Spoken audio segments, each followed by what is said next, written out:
A esquerda nos últimos anos, eu acho que ela tem se perdido bastante, porque ela virou um fenômeno de universidade de menino e menina rico, ou classe média alta. Imagine se uma pessoa que pega, sei lá, trem, ônibus, metrô, e que a maior chance na vida dela é que ela vá fazer telemarketing ou ser motoboy, se ela de fato leva a sério a ideia de que a coisa mais importante do mundo é o pronome. Evidentemente que não. Evidentemente que não. Tem dois lugares em que a esquerda está entrincheirada. Uma na universidade, é óbvio, né? Fazendo enormes estragos. E a outra nas redações da imprensa e da mídia, que são os dois ambientes que eu circulo. Ela está entrincheirada aí, praticando lobby, hostilidade com pessoas que não abraçam a causa, de uma forma bastante dramática em alguns casos, mas ela foi perdendo cada vez mais o contato com aquele grupo de pessoas para os quais a esquerda nasceu no 19.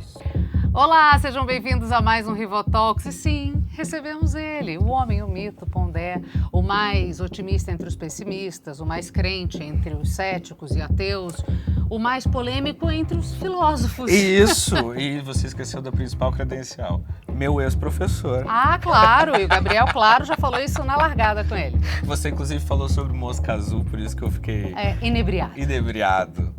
Teve muita conversa boa, teve assunto sobre sociedade, sobre gostos pessoais, sobre família. Maternidade, inteligentinhos, cachorro, pizza, a gente falou até de meia maratona na Ponte Estaiada.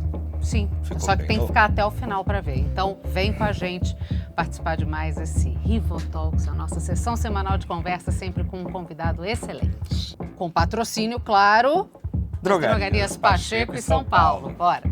Você não pode dormir sem essa.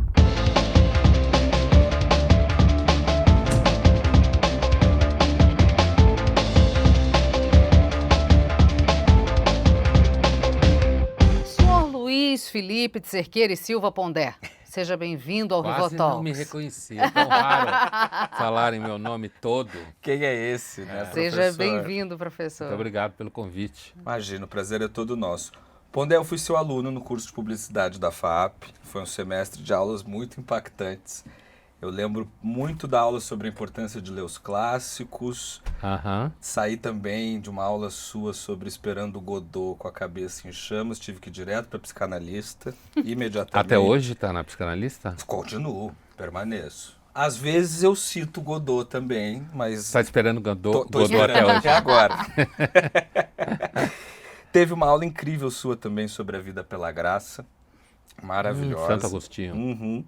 Mas teve um episódio específico que me marcou muito. Naquela época você era coordenador do curso de publicidade. E aí teve um dia que você entrou na sala um pouco irritado e tal. E aí você estava falando sobre o pior tipo de mãe que ia te encontrar às vezes lá na coordenação. Ah, sim, mãe de aluno. Isso, mãe de aluno. Chorar nota. Exatamente. O que é uma coisa muito impressionante na faculdade, mas... Hoje é pior do que naquela época. Vou chegar exatamente aí. Mas eu ri muito porque você disse assim, tinha uma parede de vidro, né, na sua sala da coordenação, que você dizia assim, quando eu vejo que está vindo uma mãe com a bolsa no cotovelo, eu tento pular a janela, porque eu sei que essa vai me dar trabalho. Isso foi, Pondé, em 2011. Então, 13 anos atrás. O que eu queria te perguntar era exatamente isso. Hoje em dia, como é que os alunos estão chegando na faculdade e como são essas mães? Como são os pais destes alunos de agora? Olha, os alunos, eles têm muito menos senso de humor. Eu dei aula de graduação, hoje eu não dou mais aula na graduação, eu gravo só aulas para ter, a agenda não deixa, né? Mas eu dei aula de graduação há muitos anos e a maior parte do tempo os alunos tinham muito senso de humor. Então, como você deve lembrar, a gente dava muita risada na aula, tinha muita brincadeira. E hoje os alunos, eles são em menor número, porque tem menos jovens. As pessoas chegaram à conclusão que não vale a pena ter filhos, né? E eles são mais duros na relação com os próprios colegas, mais intolerantes com relação a... existe uma série de coisas que ninguém aceita discutir. o que, na minha aula, que eu sempre discuti muito, né? Sempre fazia os alunos discutirem tudo. Então, os alunos hoje são assim, eles são mais mimados no sentido de que, vou dar um exemplo, e olha que isso já tem algum tempo, hoje é pior. Pondé, por que eu tenho que ler Macbeth? Eu comecei a ler Macbeth e me faz mal. Por que eu tenho que ler isso? Justamente porque te faz mal, meu querido. Então, era uma menina, né? Era uma Minha menina. querida. Assim, uma vez também já isso, depois da pandemia, eu citei alguma coisa sobre Shakespeare, né? E alguém perguntou assim, o que é Shakespeare? Não quem é, tá? O que é Shakespeare? Certo. Então, os alunos, apesar que eu até tem um ano que eu saí de dar aula presencial na graduação, mas eu nunca tive problema com o aluno mexendo em celular, por exemplo. Ficar respondendo mensagem. Mas eles são mais quietos. Isso que eu quero dizer. Eles têm medo. Participam. Uma vez, a gente estava na primeira aula, assim, em que eu sempre perguntava, né, quem acredita no quê, né, para saber onde que eu estava pisando, se eu não ia chutar o canela de ninguém. Claro, pelo Apesar menos que eu na ia primeira chutar, aula mas não. eu perguntava, Sim, né? só para ter certeza. Nas próximas semanas. E aí o uma semestre é longo. menina falou que ela era ateia e que ela namorava um menino evangélico e que a família desse menino ficava tentando levá-la à igreja e ela escapava quando podia. E aí isso foi a primeira aula, ela sumiu da aula. Ela participou muito dessa aula. Aí eu cruzei com ela no corredor e perguntei para ela o que tinha acontecido. E ela falou, não, eu deixei a matéria, desisti. Eu falei, mas por que você participou tanto? Ela falou, não, o problema não é a matéria aqui. Lembra aquela história que eu contei do meu namorado evangélico? Então, uma das meninas na sala gravou o áudio, mandou para a irmã dele, ela mandou para ele. Nossa. E ele terminou o namoro. Mas era melhor ter seguido na aula, né? Então. Não, mas você vê o medo, né? Uma loucura, você vê o medo claro. de você falar uma coisa, de repente Ser repreendido. o colega gravar, né? Então, esse tipo de coisa acaba somando e fazendo com que os alunos hoje eles sejam muito mais contidos e muitos são medicados, fazem tratamento, né? Isso é um tema que não é brasileiro, Claro. Esse é um tema, tem muito livro escrito sobre isso. Né? E os pais? E os pais, bom, os pais são diretamente responsáveis por isso, né? Primeiro, cada vez mais os alunos vêm de famílias que são filhos únicos, o que já dá uma zoada. Claro. Né? E então os pais, eles têm muitas expectativas com relação... Um menino, uma vez, um pouco antes da pandemia, falou, Pondé, meu pai quer que eu salve o mundo, eu só quero achar um estágio.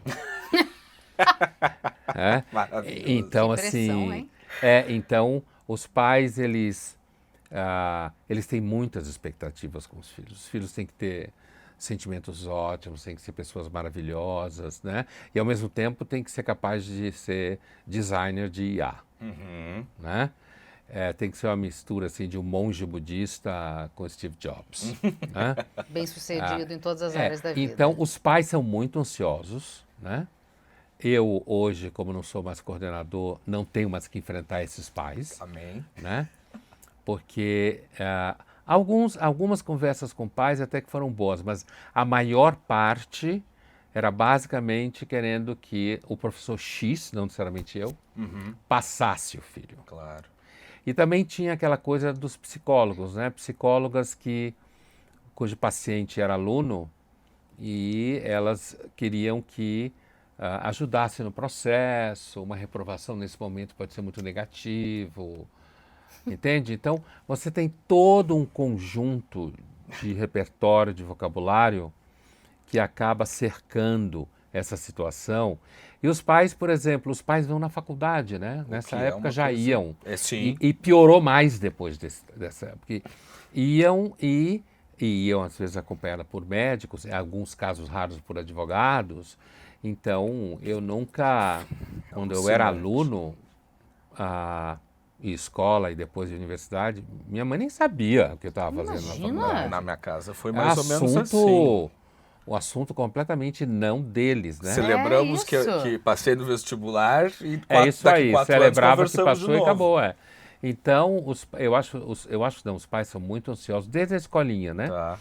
Por exemplo, Verdade. né? Hoje tem muitas mães que não deixam os filhos, sei lá, de 5 anos, 4 anos, e dormir na casa do coleguinha porque tem medo de que sofra algum abuso. Então, quer mandar a babá junto, né? Então, pai e mãe hoje é uma das populações mais paranoicas e ansiosas que tem por aí. Fica olhando no YouTube conselhos de gente todo tipo, de picaretagem, explicando como você deve ser pai e mãe. Bom, complicado. É isso que está formando uma nova geração, não só no Brasil, como você disse, mas no mundo. E a gente convidou aqui um colega seu de profissão, professor de filosofia, Denis Xavier, que já esteve aqui também no Rivotalks. Eu vi o Mário Sérgio Cortella. Também gostou? vi. E a gente pediu uma pergunta para o Denis aqui, para ele fazer para você. E aqui está. O áudio? Aqui. É um vídeo. É o vídeo. Olá, meus queridos amigos do Rivo News, do Rivo Talks. Baita prazer falar com vocês de novo. Pondé, como estão as coisas? Espero que tudo bem. Pondé, eu queria te fazer uma pergunta de colega. Sou professor da Universidade Federal de Uberlândia, Instituto de Filosofia. Mas é uma pergunta que diz respeito à atual situação da universidade, um pouco no mundo, um pouco no Brasil. Mas no Brasil em especial, nós temos aqui universidades que estão beijando aí 50% de vagas ociosas. Quer dizer, parece haver um especial desinteresse das pessoas, da população em geral, pela frequentação da universidade. Eu sou professor universitário desde 2008 e tenho acompanhado com preocupação a queda na qualidade dos alunos que frequentam as nossas salas de aula. Como você vê a questão da relevância da universidade no mundo e, em especial, no Brasil? Nós temos pesquisas aí que mostram a universidade brasileira com 30% a 35% dos seus alunos analfabetos funcionais. Quer dizer, é possível pensar num futuro razoável para a universidade? Um abração para vocês, um baita prazer. Bom, obrigado pela pergunta. Eu vi um cachorrinho passando aqui. Tem dois. Sim, tem. É da dois. casa? São da casa. É uma escola pet friendly. É, a gracinha. Parece a minha, tem uma cachorrinha. É uma Lhasa ou um Shih Tzu? Eu não sei. É Shih Tzu. Eu tenho uma Lhasa, mas é muito parecida que passou aqui. Então, essa é uma baita pergunta. Uma baita pergunta. Com relação a... Ele fala analfabeto funcional... Né? A educação piorou muito, né? A verdade é que aí é difícil. Algumas pessoas dizem porque aumentou o número de pessoas que têm acesso às escolas, porque tem mais escola pública, mais escola privada, seja como for. Mas, de fato, o nível de formação dos mais jovens parece que está piorando muito. E a gente tem que lidar com o fato de que às vezes as coisas estão dando errado mesmo. Né? Então, assim... O nível da educação é muito ruim. Tem muitas escolas que, na verdade, ficam muito tempo discutindo coisas paralelas ao invés de ensinar matemática, história e português. O básico. Né? O crescimento das redes sociais piora muito porque muitos alunos ficam mais ligados nelas do que qualquer coisa na escola, porque a escola fica um pouco enfadonha, né? Inclusive do ponto de vista da comunicação, da relação com o conteúdo. Você tem, sem dúvida nenhuma, uma queda no número de jovens, que tanto escolas quanto universidades percebem já de forma clara há muito tempo. Né? Hoje a gente tem mais pessoas de 50 anos do que de 15 no Brasil. Então, né? Isso é um tema que não tem retorno. Sim. Não vai mudar isso. Não vai mudar porque isso é resultado da modernização, resultado da mudança do papel social da mulher, é o resultado do crescimento do mercado de trabalho. As mulheres querem trabalhar, querem estudar, querem ter carreira, e as pessoas normalmente não estão querendo compromissos que duram tanto tempo, né? Então isso é uma situação estrutural, isso não vai mudar a rota. A não ser que o capitalismo quebrasse, a gente voltasse ao neolítico e aí as mulheres engravidassem de novo com 15 anos, 14 anos. Tivessem filhos em sequência e tudo mais. E o que acontece ainda em parcela da população mais pobre. Sim. Exato. Meninas de 15 anos grávidas, 16 anos grávidas. Isso ainda acontece. Então isso também ajuda a diminuir a presença dos alunos em sala de aula, porque tem menos alunos. Claro. Então, assim, outra coisa, que isso é um fenômeno um pouco mais recente, mas no último mês eu vi no mínimo 3 pessoas fazendo referência a isso, é o crescimento nas redes sociais de gurus para jovens que dão conselhos como você virar um empreendedor e que ir para a faculdade não vale nada. Os próprios jovens. Muito. Né? Eu mesmo escutei uma vez uma figura de um certo nome público sendo patrono numa formatura em que ele, sabe, patrono para os alunos é o modelo de profissional, paranif é o modelo de professor, né? Então, profissional de mercado para onde eles vão. E essa pessoa falou no discurso como patrono numa formatura que a universidade não fazia nenhuma diferença. Não entendeu muito Que bem. tanto fazia você estudar ou não estudar, o mais importante era ir para o mercado. Então, esse tipo de discurso, quando a gente sabe que, pelo menos até hoje, para, digamos assim, a espinha dorsal do país, a educação formal é fundamental. Né? Todo o ciclo, graduação e, para muitas pessoas, pós-lato sensu, pós-estrito sensu, mas sem educação formal você não consegue fazer com que... porque a educação não é só o conteúdo, é o treino mental. É claro. Né? É a socialização que você faz. Não tem a no ver ambiente. com onde eu Não, vou usar é fórmula você- de Bhaskara. É, Não. isso aí. Tem gente que acha que é esse tipo de coisa. Né? É você ter contato com outras realidades, ainda mais na universidade, Sim, né? então. E aí tem esse... Recentemente, eu não sei onde eu estava da última vez que um menino virou para mim e falou assim... Eu já lembrei o que foi. Eu estava falando em alguma universidade, alguma cidade do Brasil, que eu não lembro mais qual é, e antes veio um menino e me fez essa pergunta. Como que eu respondia, o que eu pensava sobre esses caras que estão bombando na internet, falando com que não tem nada que estudar. Eu fiz faculdade, eu tenho um irmão que fez só escola, tá rico e eu estou ganhando salário e tal e tal. Então, isso tem impactado muita gente, principalmente, eu diria, do extrato de classe média para baixo, né? E isso também ajuda a esvaziar a faculdade.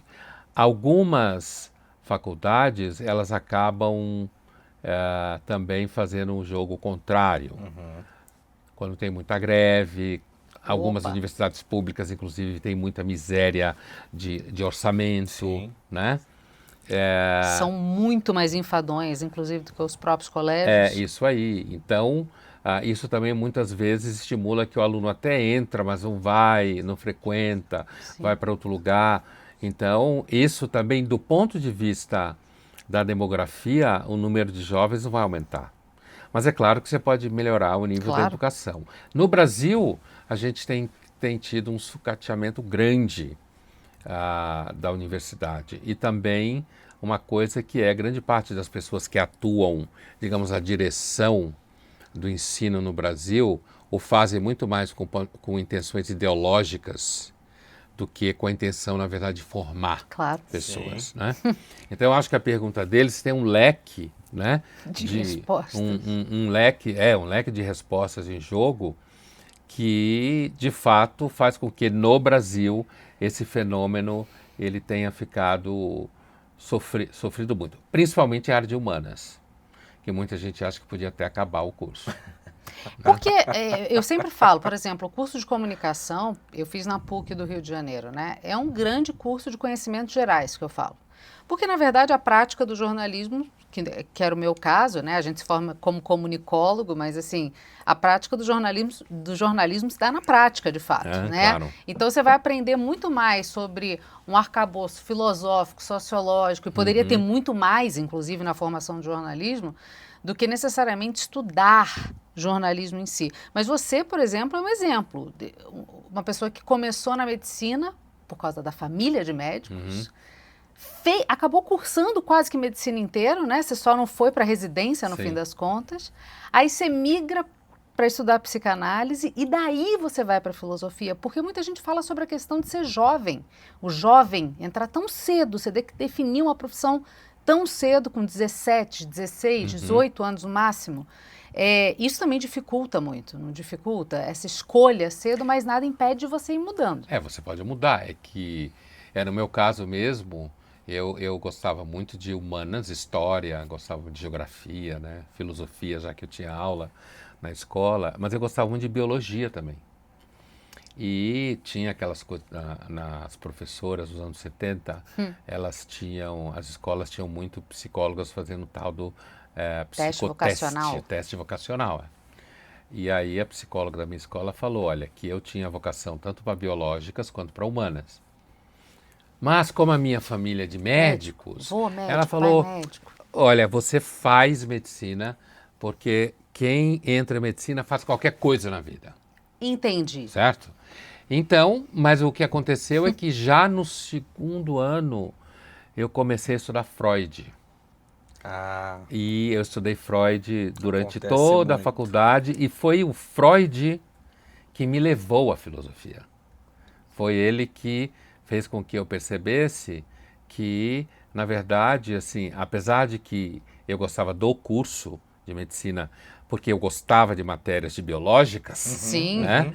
Mas eu percebi que eu pensava muito assim, é uma coisa que eu lembro claramente de eu falando com colegas, que assim, eu me projetava no futuro como médico e eu dizia, eu não vou gostar. Eu não vou gostar de trabalhar em um hospital, eu não vou gostar, eu cheguei a dar muito plantão, né? Eu não vou gostar de ficar a vida inteira trabalhando no hospital, nem eu vou gostar de ter... Eu fui percebendo, e é claro, é óbvio que no tempo do meu pai, do meu avô, não era assim. Mas já na minha época, a medicina já estava virando uma espécie de engenharia de órgãos. Tá. Né? E cada vez mais, muito técnica. Sim. E eu projetei, e aí quando eu pensei, mas como eu vejo o meu futuro, o que eu gostaria de estar fazendo? A primeira ideia que veio na minha cabeça é eu quero trabalhar na universidade e ser professor.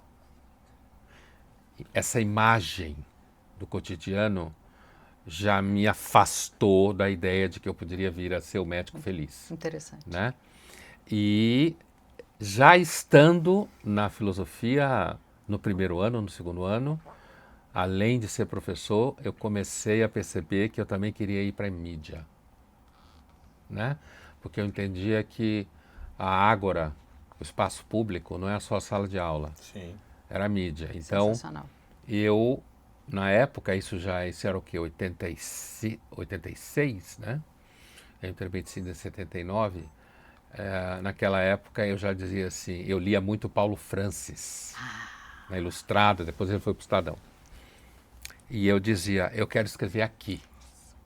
Que quero maravilhoso. Escrever na Ilustrada. Jogou para o universo um pouco. Porque porque tinha um impacto muito grande no debate público e tal, e eu entendia que a filosofia, veja, eu fui para a filosofia, eu já tinha um filho, era casado. Que também virou médico, né? Ele não escapou.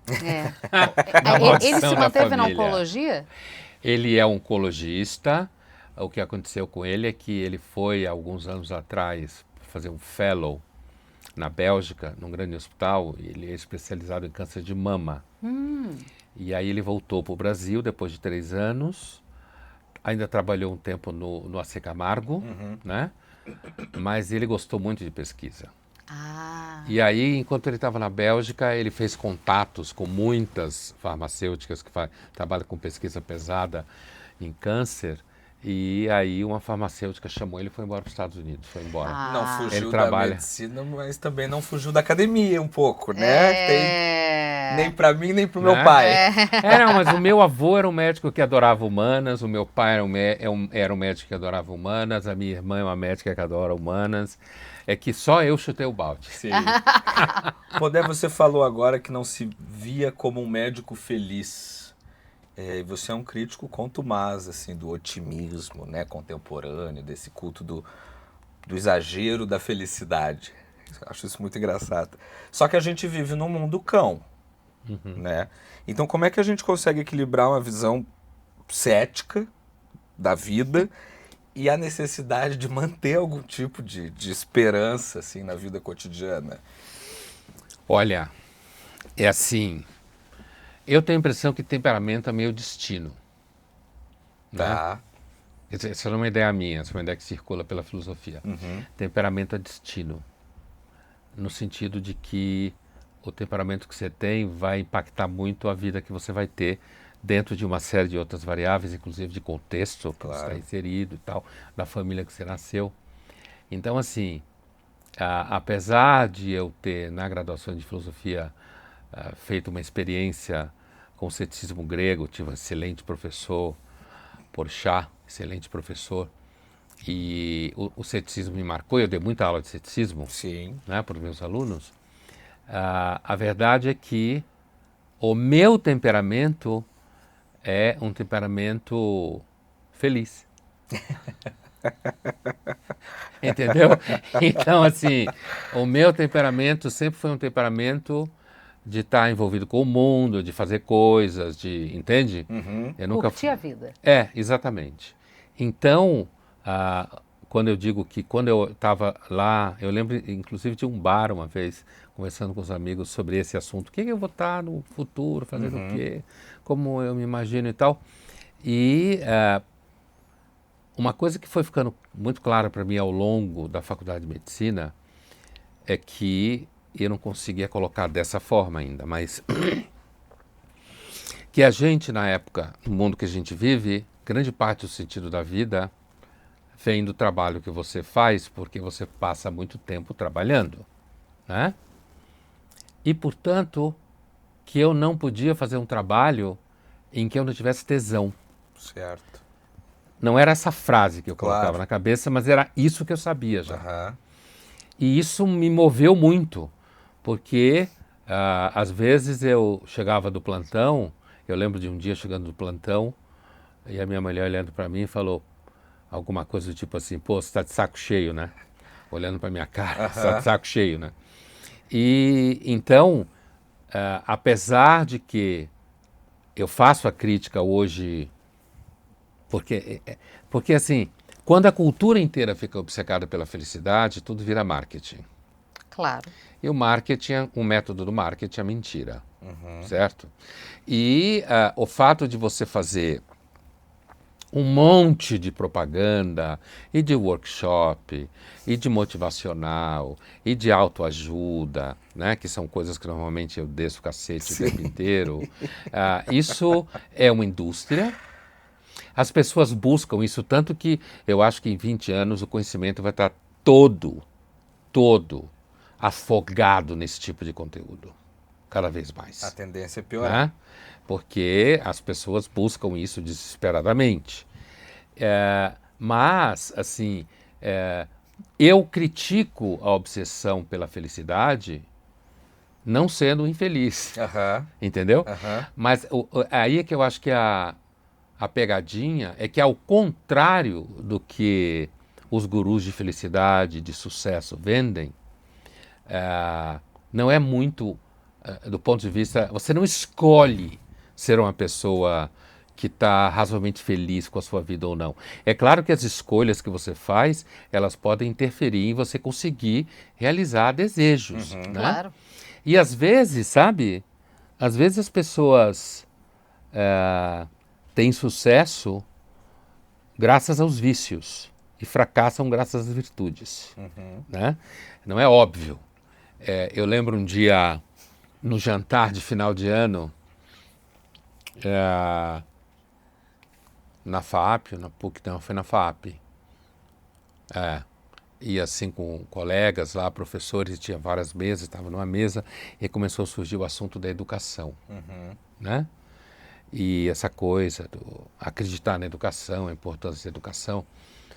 Meu, se você frequenta a sala de professores, é um dos lugares do mundo que menos se acredita em educação. Que coisa maravilhosa. Tá. Então, assim, mas se você botar um microfone na mão de uma pessoa, uma câmera, a maior chance que tem é que ela vai mentir. Diante da câmera ela vai mentir. E aí estava rolando essa discussão, e aí não, porque a função da educação e não sei o quê. E eu lembro que em algum momento, eu não lembro o que eu falei exatamente, que gerou a pergunta de uma colega, que foi assim, mas se você não acredita na educação, por que você dá aula? E eu respondi para ela, eu lembro claramente, por vício. Porque Pela minha felicidade. Eu entro na sala de aula, e eu experimentei isso várias vezes, e eu esqueço, às vezes eu estava puto com alguma coisa, de saco cheio, e à medida que a aula ia avançando, eu ia esquecendo. Sim. Entendeu? Eu ia me envolvendo lá com aquela história, né?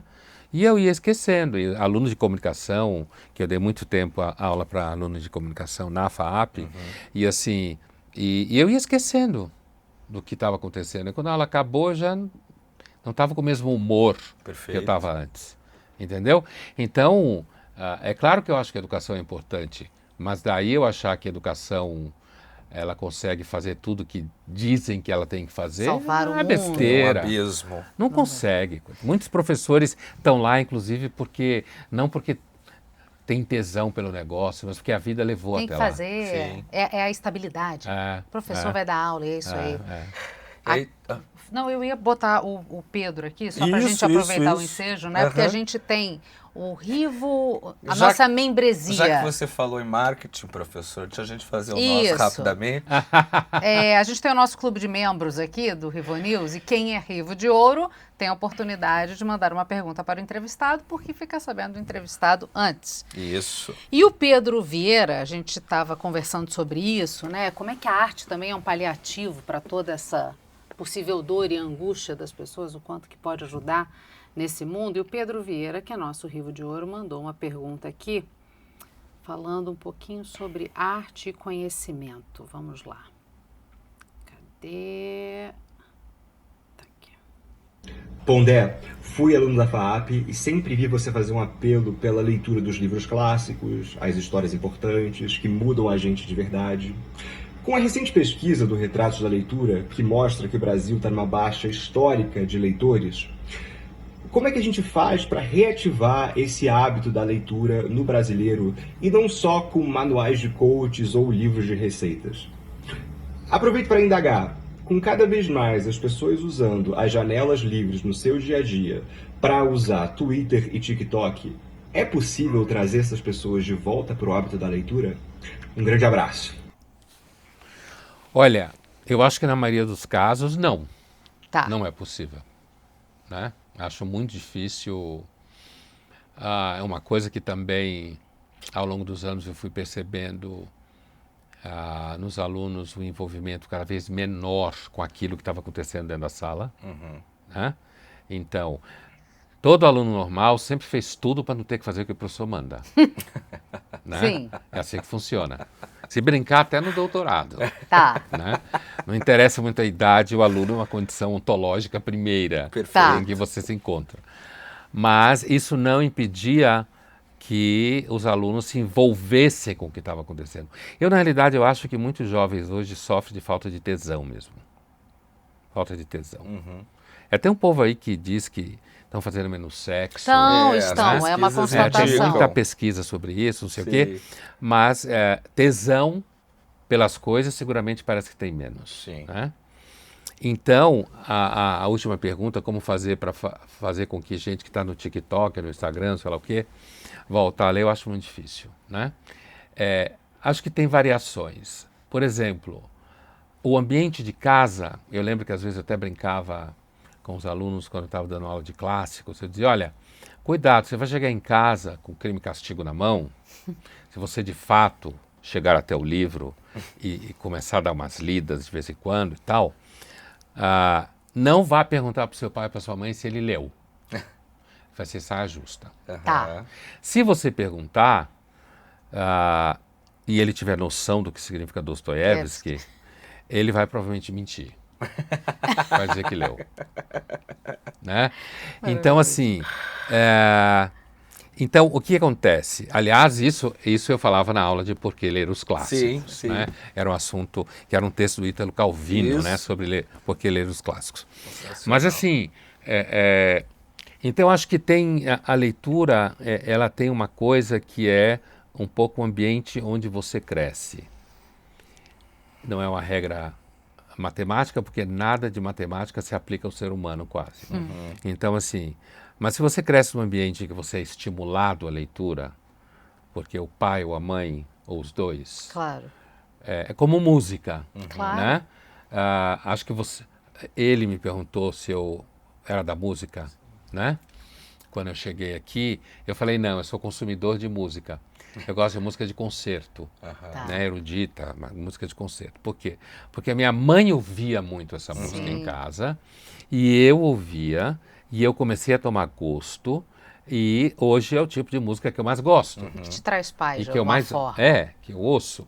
Minhas duas irmãs, que estavam na mesma casa, não criaram esse hábito com a música de concerto. Gostam de outro tipo de música. São mais novas que você, né? Mais velhas. Mais velhas, perdão, são mais velhas. mais velhas que eu. Uma já faleceu, né? Faleceu um tanto jovem. Mas assim, então acho que tem um ambiente onde você vive, e o ambiente de pouca leitura não é só dos jovens, é cada vez mais dos próprios pais dos jovens.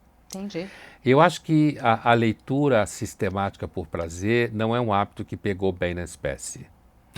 Sabe? Ainda acho que é raro. A leitura funcional, Sim. que é o que a gente faz a maior parte do tempo, é a leitura funcional. Se comunicar, resolver coisas, saber para onde vai, lista do supermercado, responder e-mail hoje em dia, WhatsApp, sei lá. A leitura... Talvez nunca tenha se lido tanto nesse sentido, nesse né? sentido, exatamente. Mas a leitura que não é funcional, que é uma leitura por prazer estético, como se fala em filosofia, eu acho que essa não necessariamente pegou. Né? Inclusive porque se no século XIX o hábito de leitura de romance foi tão importante, a gente tem que ver que naquela época basicamente a mídia era letras. Exatamente. Ler, né? Hoje você tem uma série de outras fontes para você ter acesso a conteúdos. Claro. Audiovisual de todos os tipos, né? Então, eu tenho a impressão que não é que sempre teve muita gente que leu, mas hoje tem muita gente que lê, mas não lê leitura por prazer estético, lê por trabalho, por qualquer outra coisa, por diversão também. Fica lendo fofoca, sei lá. Claro. Uma outra coisa que é interessante, que é assim, uma coisa que pode estimular as pessoas a ter vontade de ler são cursos sobre clássicos nas redes sociais. Sim. Que eu mesmo já fiz alguns. E isso pode estimular... É a mesma coisa Despertar curiosidade, Despertar né? curiosidade. A mesma coisa que em sala de aula, né? Na sala de aula você dava, então, a gente vai discutir amanhã Ana Karenina do Tolstói, sei lá. Né? De repente tinha uma aluna que lia o livro todo. Né? Ela se interessava e ela começava a ler e ela tomava gosto e ela lia o livro inteiro. É evidente que na aula ficava muito claro que ela lia o livro inteiro. E ela acabava dominando a aula porque ela fazia as perguntas de quem sabia do que eu estava falando. Claro. Né? Então, esses cursos de clássicos hoje, eles podem fazer acontecer isso. Claro. Numa escala maior do que a sala de aula e despertar o interesse. Por outro lado, esses cursos de clássico também, eles podem ter um efeito contrário. Eles podem instrumentalizar as pessoas a falar sobre livros inteligentes sem nunca ter lido. Ou sempre falar da mesma forma, né? Acontece muito. Uma vez eu tive a oportunidade de bater um papo com o senador Pedro Simon, que está aposentado hoje. Na época, o presidente do Senado era o senador Mão Santa, cujo apelido bastante apropriado. E o Pedro, eu me impressionava bastante assim com os discursos do Mão Santa na tribuna. E aí comentei isso com o Simão. Falei, caramba, o Mão Santa tem um jeito de falar, de quem leu muito, de quem entende muito. Ele me cutucou e disse, Gabriel, sabe o que o Mão Santa faz? Todo dia antes de abrir a sessão, ele passa na biblioteca do Senado e lê uma orelha. E aí ele cita o que ele leu na orelha no seu discurso na tribuna. Basta. Claro que basta. E basta. Encantou a mim, por exemplo. Ainda tem naquele frases. momento. Sim. E tem, inclusive, hoje em dia, profissionais que fazem os discursos para os caras, né? Sim. Inclusive, Sim. tem um colega de Super. escola que Ghostwriter de vive discurso. disso. Olha. Como ele é um cara que sempre gostou de ler, e tipo assim, furiosamente, né? Então, o que aconteceu? Ele fez um cálculo na cabeça dele onde ele podia arrumar um emprego e que fosse tranquilo, Fazer o que que ele fosse concursado. E então ele foi para Brasília e ele fez a carreira dele como cara que escreve discurso de, sei lá, se no Senado, Eu tenho na uma amiga Câmara. que faz isso também. E assim, e ele tem muito tempo livre e continua lendo. Claro. Entendeu? Maravilhoso. Então, ainda tem esse aspecto. Agora, eu lembro que, inclusive, às vezes, eu falava para os alunos assim, olha, se ler livro clássico não adianta para nada, pelo menos na aula você vai aprender a certas coisas que pode ajudar você a repetir por aí. Claro. E quando você chegar naquilo que eu chamo de um jantar inteligente, né? Falaremos a respeito. Onde as pessoas têm que falar coisas... Gastar o seu latim. Cabeça. Sim. E você soltar frases do tipo, não, porque Dostoiévski entendia mais a alma humana do que o próprio Freud. Né? Então você arrasa. Claro. Né? Ou você citar frases, não, porque olha, todas as famílias alegres, felizes são da mesma forma. As famílias infelizes são cada um a sua forma. É a abertura do Ana Karenina do Tolstói. Mais né? importante do que ser inteligente é parecer inteligente. Então os cursos hoje de clássicos, ao mesmo tempo que ele oferece numa escala grande, alguém pode se interessar, ele também oferece a banalização. Para que você simplesmente saiba falar daquele livro socialmente. Claro. Né? Sim. E tem uma coisa interessante que é o seguinte, teve uma época que a Ilustrada fez não sei quantos anos e teve um livro de comemoração. Eu lembro que no dia alguém falou sobre o livro, sobre a Ilustrada, não sobre o livro. E uma das causas da criação da Ilustrada era justamente ser um caderno para que as mulheres dos homens de negócios se ilustrassem em assuntos diversos para participar de conversa.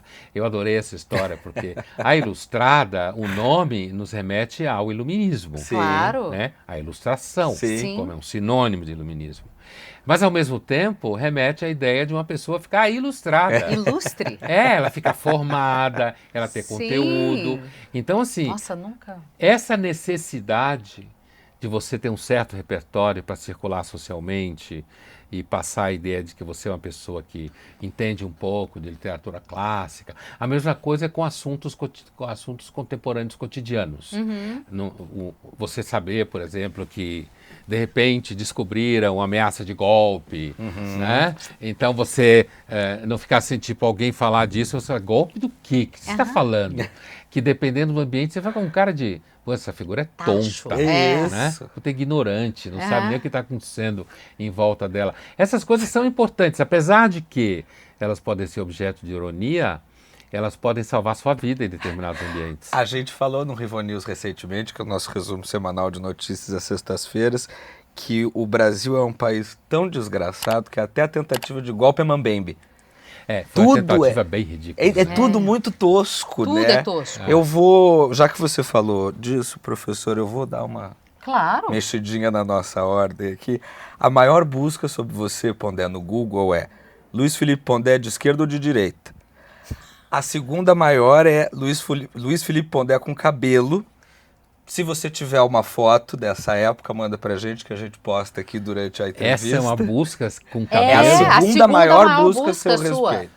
As pessoas Depois querem de te Pondé de esquerda ou de direita, é Pondé com cabelo. Há quem acredite, inclusive, que a barba você deixou crescer, se caso o senhor virar a cabeça, Já está preenchido. Mas vamos nos ater a espectros ideológicos. Você acha que na sociedade de hoje em dia, pô, dessas definições ainda fazem sentido ou isso é um anacronismo que não tem cabimento mais e que tem razão na polarização obtusa que a gente vive hoje em dia? Olha, eu acho que se a gente refletir de uma forma um pouco mais consistente, o assunto ele pode se desenvolver de formas bastante ricas. Todo mundo sabe a origem da esquerda-direita, quase prosaica, com relação à posição que os representantes nos Estados Gerais sentavam, os da esquerda representavam mais o povo, e inclusive a montanha, os jacobinos, não sei o quê, e a direita chamada Gironda, que representava mais pessoas que até podiam querer revolução, pero no mucho, né? Queria uma coisa mais, Calma. tipo assim, transformar a França numa monarquia constitucionalista, um pouco parecida com a inglesa, né? Eu acho que essa expressão esquerda-direita, ela acabou guardando em si um pouco essa ancestralidade com uma transformação que é assim, a esquerda continuou associada à ideia de que, a ideia progressista, como se fala, e a ideia de apelo social, né? Enquanto que a palavra direita ela acabou passando por uma desqualificação grande por conta do fascismo na primeira metade do 20. O que não necessariamente a palavra conservador passou, porque a palavra conservador ela tem uma credencial filosófica bastante sólida, Sim, né? sim. Do pensamento britânico, apesar que o primeiro texto considerado conservador foi escrito por um britânico sobre a Revolução Francesa, e ele não usa a palavra conservador em nenhum momento no livro, e a palavra conservador nasceu, na verdade, na França, Certo. né? Antes de ir para a Inglaterra, para a língua inglesa em geral, conservateur. Então, assim, então você já tem aí muita coisa para deschavar quando você Perfeito. está... A palavra esquerda não sofreu uma humilhação semântica, ela guardou uma certa, tipo, eu sou de esquerda. Uma nobreza, É, né? isso aí, Uma você pode falar. qualificação, Você né? fala que é de esquerda, significa que você é uma pessoa boa, Claro. a favor de ideias progressistas Se e tal. preocupa com o próximo. A palavra direita ficou associada, tipo, a figura é escrota ou é burra. Isso. Nos últimos anos, no Brasil, burra. Não, o Por causa pobre dos de direita, bolsonaros. né, que falam. Agora criticam. esse é um novo... que o pobre de direita ele seria burro porque ele é de direita. Isso. Eu acho que hoje a gente está vivendo um momento muito interessante em relação a esse jogo, que assim, que já vem acontecendo, mas a última eleição nos Estados Unidos, ela deixou isso um pouco inflamado no debate, que assim, o Donald Trump, que é um candidato de direita, apesar de que ele transformou muito o Partido Republicano, ele foi massivamente votado por pessoas que normalmente seriam da esquerda. Sim. Isso tem acontecido na França também, né? Tem acontecido na Inglaterra também. Quer dizer, você tem visto um movimento que parece um absurdo, né? Que é pessoas, os tais pobres de direita, pessoas que normalmente você associaria a uma expectativa de esquerda, elas estão virando para a direita e a direita, de repente, está parecendo que está mais próxima daqueles que são mais pobres. Eu acho que esse tema, e de novo a eleição americana foi muito boa para isso, porque, por exemplo, a candidata, a Kamala Harris, ela usava muito expressão como Latinx, né? A esquerda nos últimos anos, eu acho que ela tem se perdido bastante, porque ela virou um fenômeno de universidade de menino e menina rico, ou classe média alta. Imagine se uma pessoa que pega, sei lá, trem, ônibus, metrô, e que a maior chance na vida dela é que ela vá fazer telemarketing ou ser motoboy, se ela de fato leva a sério a ideia de que a coisa mais importante do mundo é o pronome. Evidentemente que não, né? Evidentemente que não. Tem dois lugares em que a esquerda está entrincheirada. Um na universidade, é óbvio, né? Fazendo enormes estragos, né? E a outra nas redações da imprensa. e da mídia, É. que são os dois ambientes que eu circulo. Ela está entrincheirada aí, praticando lobby, hostilidade com pessoas que não abraçam a causa, de uma forma bastante dramática em alguns casos, mas ela foi perdendo cada vez mais o contato com aquele grupo de pessoas para os quais a esquerda nasceu no 19. Isso, que era a luta de classes, né? Mobilidade social. O operário perdeu operário, né? Que não exatamente só operário. Ele perdeu o apelo. Mas você estava citando a eleição americana, a gente também falou sobre isso. A Kamala Harris tratou os Latinx como um grupo identitário, enquanto Donald Trump tratou os latinos como trabalhadores. Então, a direita, no caso do Donald Trump, eu acho que aqui no Brasil, eu não acho que o Bolsonaro emula tão bem o Donald Trump, apesar de que o Donald Trump passou por situações parecidas com o que o Bolsonaro está passando agora com relação ao poder judiciário, né, especificamente. Sim.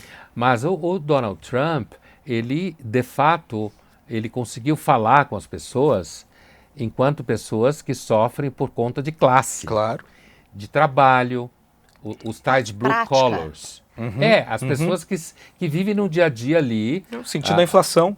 Sentindo a inflação, não conseguindo comprar coisa. Os filhos provavelmente ganham muito menos do que os pais. E, portanto, essa coisa de não, eu sou latino, então eu vou tratar você como latino. Na realidade, muitos desses latinos americanos são a favor de não deixar mais um latino entrar nos Estados Unidos. Todos. A maioria, Então, resultado, quer dizer, é isso que eu falo, que a esquerda, ela ficou tão confinada a teses de doutorado, sabe, que ela acabou acreditando que, de fato, discutir banheiro é fundamental. Sim. Discutir se você, no caso do inglês, é he, she or they, né? Quantos gêneros existem, né? Um para cada pessoa, né?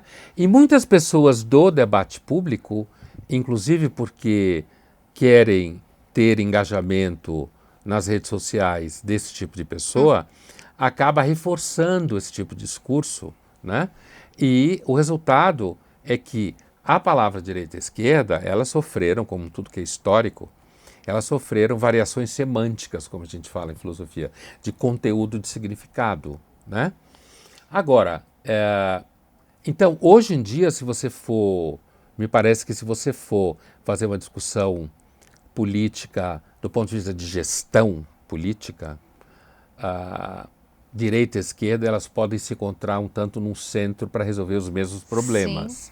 Porque os problemas estão aí, né? Agora, uma coisa que acabou reforçando de novo a diferença de esquerda e direita, tanto nos Estados Unidos quanto no Brasil, foi a chegada à cena da chamada pauta de costumes.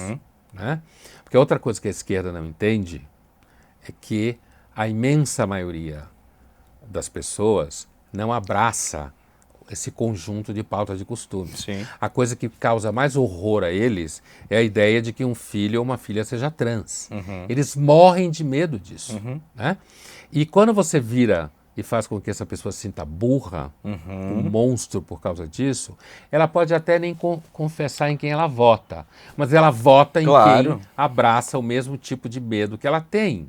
Né? Então, isso faz, de novo, com que as pessoas se sintam distantes desse conjunto de ideias que a esquerda normalmente traz. A população, ela tende a ser naturalmente conservadora. Né?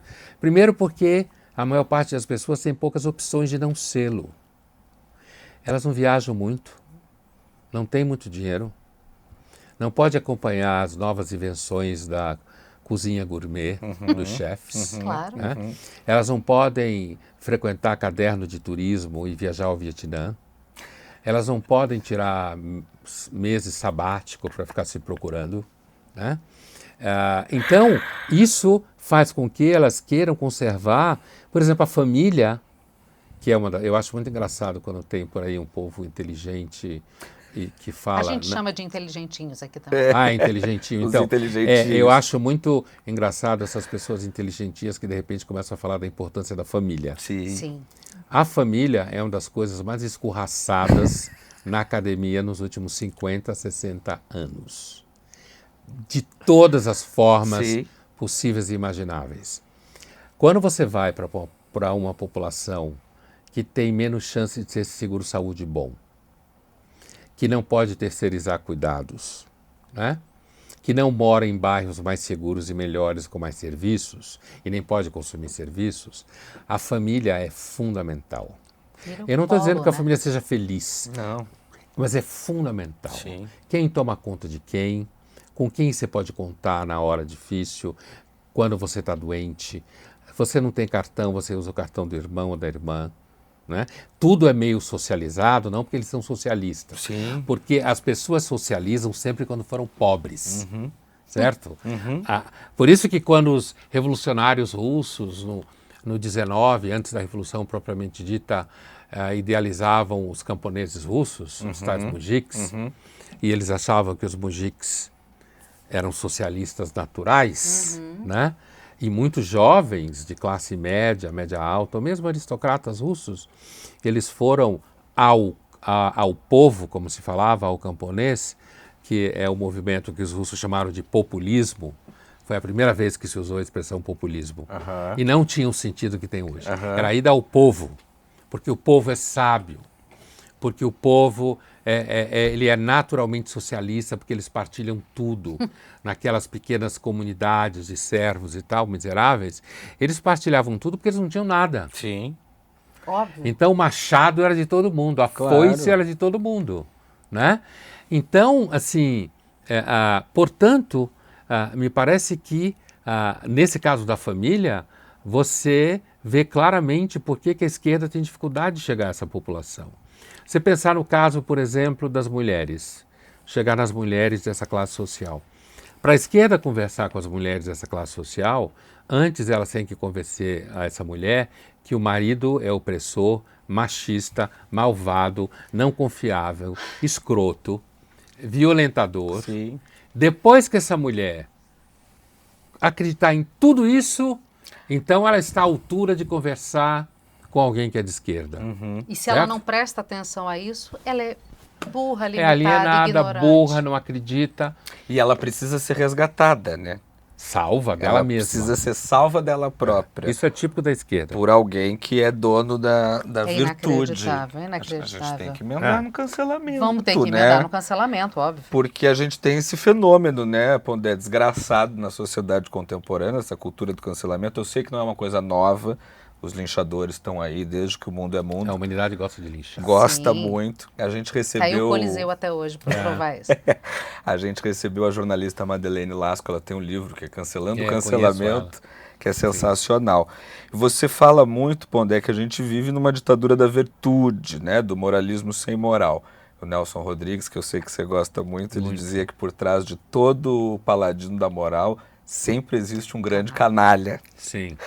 Mas o que eu quero te perguntar é como que a gente pode resistir a isso sem cair na esparrela do reacionarismo, sem ser considerado um fascista por eventualmente querer discutir o todes.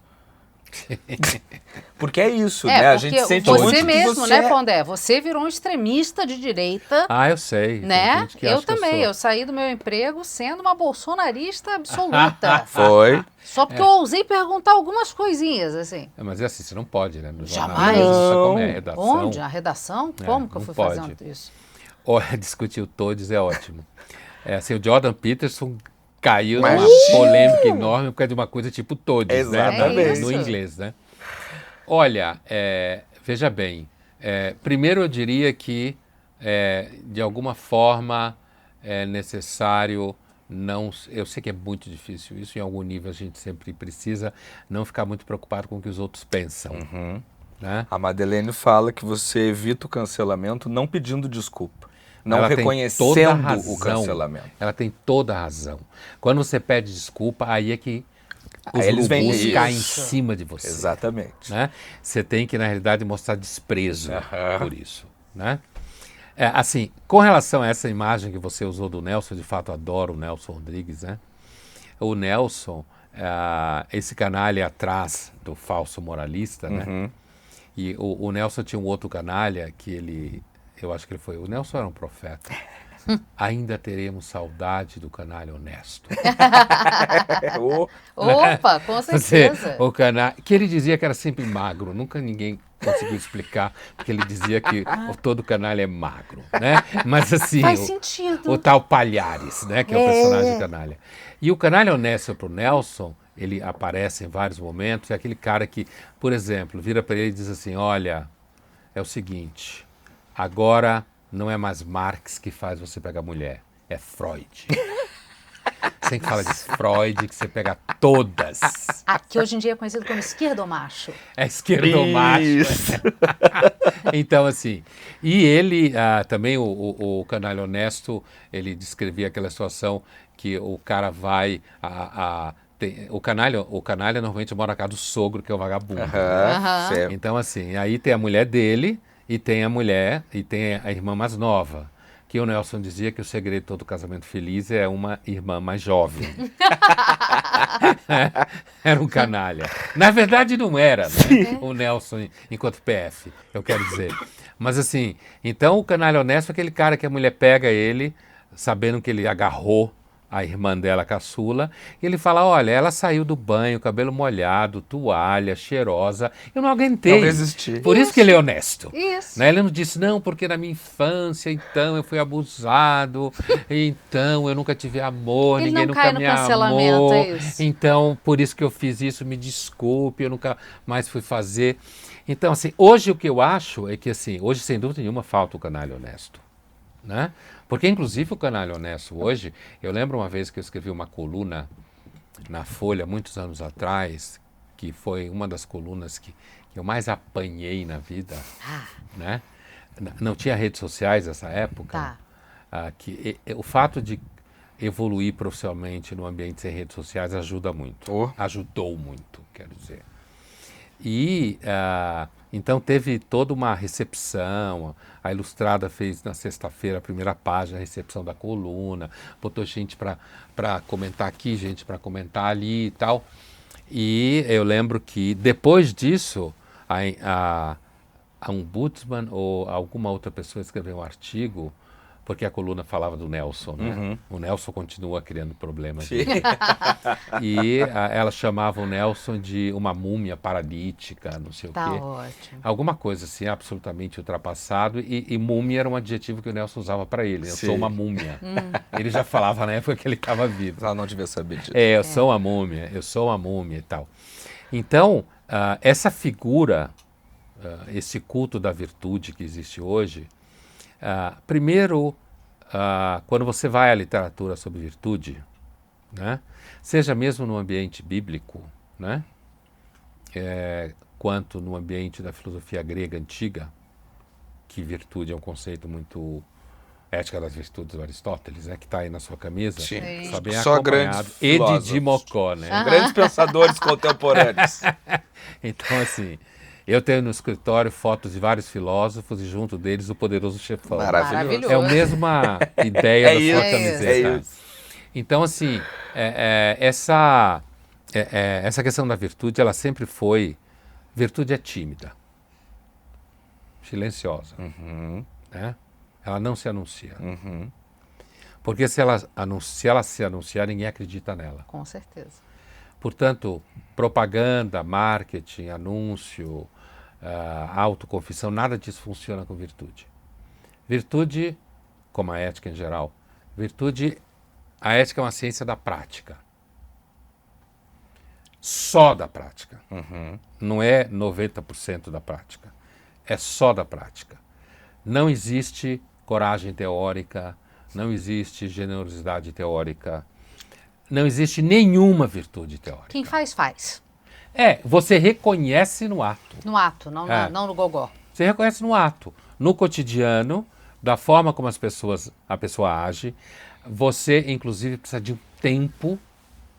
Não pode ser tipo uma banda que fez uma música de sucesso e sumiu. Tem que ser uma banda que faz muitas músicas. Constância, né? Porque não Você basta tem que fazer ter- yoga e não dar bom dia pro porteiro. Então, esse tipo de situação que não vai bem em redes sociais, né? A ética, normalmente, as virtudes não sobrevivem muito no audiovisual. A não ser que alguém filme você sem você estar sabendo. Claro. Tá. Né? Então, toda essa questão de quem projeta a imagem de que é muito legal, que se preocupa com todo mundo, que é completamente politicamente correto, que é uma das coisas que eu primeiro briguei, né? Escrevi o Guia Politicamente Correto na filosofia, saiu em 2011. Foi um sucesso de vendas que eu não imaginava, né? Inclusive, eu escrevi porque a editora, ela me propôs, ela falou, você tem escrito muito sobre isso, você devia escrever um livro, vai dar certo. Ela me convenceu a escrever, né? E de fato ela tinha razão. Mas assim, então eu venho me batendo com esse tipo de coisa há muito tempo. O que produz uma crítica bastante consistente a esse tipo de manifestação das pessoas que ficam sinalizando virtude é o simples conhecimento da história da moral. A história da moral prova que não existe sinalização de virtude. E quando você vai à Bíblia, sem estar pregando, né? Mas assim, quando você vai à Bíblia, é muito claro na tradição bíblica a enorme desconfiança contra pessoas que sinalizam virtude. Enorme, né? Por exemplo, não só no caso de Jesus Cristo, que é muito claro, quando levam a mulher adúltera para jogar pedra, Sim. e ele diz, olha, quem for puro aqui de pecado, que joga a atire. primeira pedra, né? Provavelmente hoje todo mundo ia jogar pedra, porque hoje é pior. Claro. Porque eu acho que nunca se mentiu tanto na humanidade, porque nunca se falou tanto. Claro. Né? Mas também no Velho Testamento, quando, por exemplo, Josué precisa invadir Jericó, e ele precisa achar alguém de coração puro, como fala a Bíblia, e então os anjos indicam a ele que a única pessoa de coração puro em Jericó era a prostituta. Né? Então, assim, a tradição bíblica, ela tem um viés com relação à virtude, que é suspeitar de quem é publicamente o tempo inteiro falando de virtude e se mostrando virtuoso. Então, esse viés, ele normalmente causa um efeito interessante para quem está querendo pensar a sério sobre virtude. Porque, sei lá, o Instagram é um lugar onde você não pode pensar sobre virtude. O simples fato que um monte de celebridade, ou pseudo, ou sub, sei lá, Tem celebridade, está sempre preocupada em mostrar que está envolvida com uma boa causa, é um argumento definitivo contra eles. Mas eles não sabem disso, né? Eles não sabem. Isso que é o tem, melhor. e tem uma contramão aí também, que é o oposto do cancelamento da virtude, que é o bajulador. E as pessoas hoje em dia também vão à rede social para serem bajuladas. Eu sempre converso com as pessoas que estão próximas de mim sobre a mosca azul. A mosca azul é aquela mosquinha que te pica e que você fica inebriado pelo seu próprio ego, se achando o máximo, você esquece de todos que estão à sua volta, de todos aqueles que em algum momento Não te dá para ajudaram. cultivar essa mosca em casa? Maravilhoso. Mas imagina uma sociedade de mosquentos azuis. O individualismo absoluto, todos olhando para o seu Delirante. próprio umbigo. É. Exatamente. Porque tem isso, tem o viés de confirmação das redes sociais também e tudo que ele provoca nas pessoas. As pessoas vão buscar aquelas respostas e ver os aplausos a si mesmo o tempo inteiro. E o quase algoritmo uma te droga. entrega isso, Te inclusive, entrega. né? Não é só uma porque busca. ele entrega para você de mão beijada Isso. Porque isso é um reforço. Total. Total. É um reforço. E a gente precisa muitas vezes na vida de reforço. Se todo mundo só mandar você a merda, vai ser ruim. Óbvio. Ruim, né? Uma hora você vai ficar agressivo diante daquilo. O problema né? é que isso cria uma indústria de reforço. Isso que você descreveu. Os bajuladores, eles vêm em escala industrial, né? E aí você acaba cometendo... Isso é complicado no nosso mundo de mercado, porque assim, para você engajar alguém que queira comprar seu produto, você precisa de alguma forma agradar essa pessoa. Essa é uma aporia que não tem solução, né? Aporia impasse, né? Como se fala em filosofia. Isso é uma aporia que não tem solução. Quer dizer, na sociedade de mercado, você tem que agradar as pessoas para que elas consumam. Então, para que essas pessoas consumam você. Quando o mercado é muito rico, produtivo, como o americano, por exemplo, então você tem vários nichos. Isso. Então chuta o seu saco aqui, mas ali você consegue fazer uma comunidade que consome você. O exemplo são grandes humoristas. Claro. Que xingam todo mundo, mas dá retorno pro Netflix, Chappelle. continua. Dave Chappelle é um exemplo. Ele Aham. mesmo fala isso. Sim. Né? Me xingam, mas como eu dou lucro para Netflix, eu continuo aqui. Claro. Né? O Brasil não tem rota de fuga. Sim. Aqui é muito mais difícil. Porque como é uma sociedade muito mais pobre, então para você encontrar a rota de fuga, ainda é mais difícil do que lá. Você acaba caindo na esparrela da desculpa, né? Então, aqui você fica meio, né, Sim. acuado. Mas assim, esse vício em você encontrar pessoas que o tempo inteiro queiram dizer que você é o máximo, que Te você é adorar. legal, tem a aporia de agradar o público, né? E ao mesmo tempo tem o fato de que se você se tomar muito por isso, você acaba de fato virando um escravo da mosquinha azul, Sim. como você falou. Agora, existe, ainda que não na escala intergaláctica, como de quem busca a mosca azul, existe no Brasil nichos de pessoas que você consegue falar com elas sem precisar da mosquinha azul. Entende? São pouquíssimos, mas tem. Mas existe ainda. Existe. Pessoas que você consegue... É claro que assim, o cuidado que você tem que tomar é porque quando alguém, por exemplo, se torna seu seguidor e gosta de você, essas pessoas podem começar a querer pautar você. Sim. Ou o que mais tem. Sim. Agora você vai falar o que eu quero ouvir também. E aí vem o problema do mercado. Então, Sim. sempre chega uma hora de quem está preocupado em não virar mercadoria absolutamente, de correr risco. De dizer, olha, não, eu não vou falar o que você gosta. Com certeza. É a nossa premissa. A nossa principal A nossa premissa. premissa aqui. Não adianta. No Rivonews você vai ouvir o que você gosta e o que você não gosta. E sem a pretensão de convencer ninguém. Estou aqui dando a minha opinião, você escute, como disse o Collor também para o Pedro Simão naquela briga antológica, escute, engula e digira como melhor lhe convier. E aí você forma a sua Ou opinião. vomite. Ou vomite, Ou vomite. faça o que quiser, mas não precisa me odiar pelo que eu digo e nem ficar também me bajulando, né? Mas como tudo acaba em mercado, acho que é a hora da nossa pergunta do patrocinador, Pondé. É Rivotril? Não é Não, Rivotril, mas vende Rivotril lá também. Vende. São as drogarias Pacheco e São Paulo. E aí, Pondé, muita gente fala, né, que o mundo tá pior. Eu discordo, porque, afinal de contas, 1000 anos atrás, as pessoas viviam 40 anos, escovavam o dente com xixi. Sim. Então, a gente promoveu avanços Se que fazem, de desenvolveu. modo geral, com que a nossa vida esteja melhor. Se bem que o mertiolate parar de arder, eu acho que foi que um é um problema. erro. Porque Ele tinha que arder, né? ele tinha que seguir ardendo, porque aí a gente não estava com a situação que você estava comentando sobre as universidades. Aham. Mas dito tudo isso, Pondé, se um farmacêutico tivesse o poder assim de te receitar, te prescrever uma solução para qualquer problema da vida, o que você ia pedir? Eu, numa lógica bem mundana, assim, ia pedir para ele me dar um remédio que invertesse as calorias de alface e Nutella. Ou o sabor de um para outro, né? Isso é bom, né? Pô, Esse remédio porque eu acho que é um seria bom. erro, né? A alface não ter caloria e a Nutella muitas.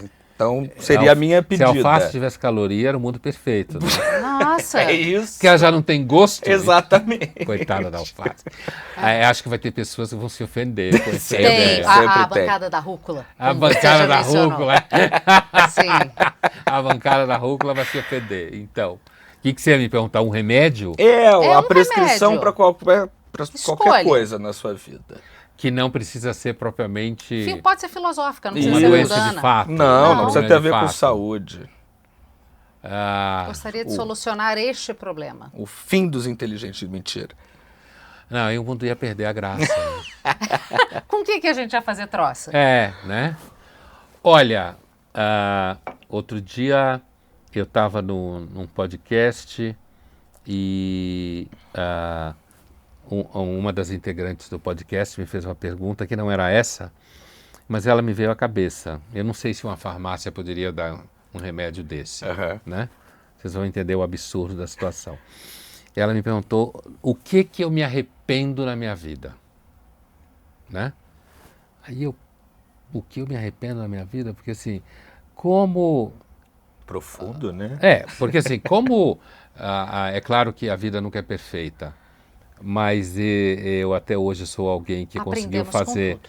Eu consegui até hoje fazer quase o tempo inteiro coisas que eu quero, a maior parte do tempo, Sim. né? E aí me veio na cabeça imediatamente, eu respondi para ela, eu me arrependo de não ter tido mais filhos. Tive 2.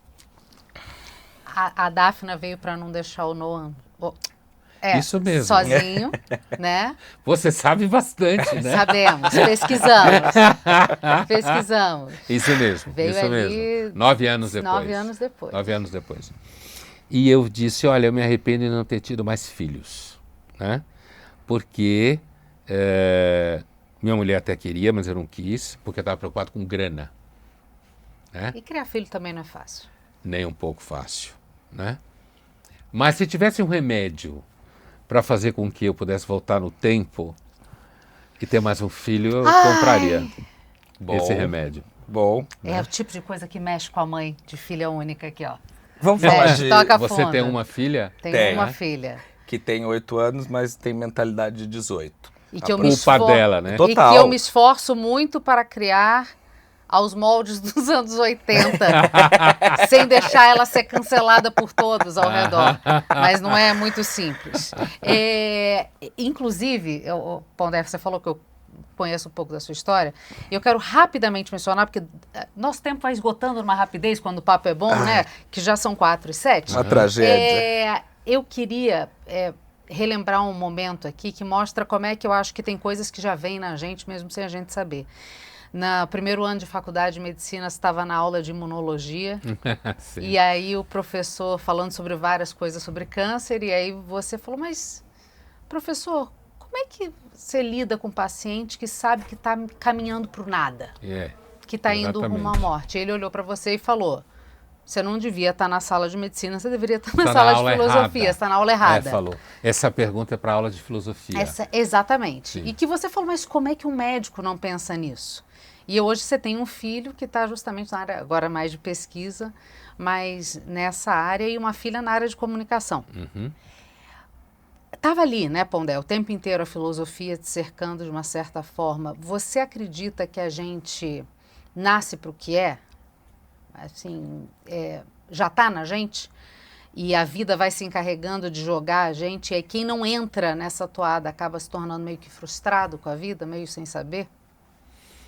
Eu acho que uma das grandes sortes da vida é você poder fazer parte desse conjunto de pessoas que, de alguma forma, traz dentro delas uma certa vocação. Não são todos que têm. Eu não sei se todo mundo tem. Uhum. Eu não afirmo categoricamente que todos não têm, porque não dá para fazer essa afirmação, né?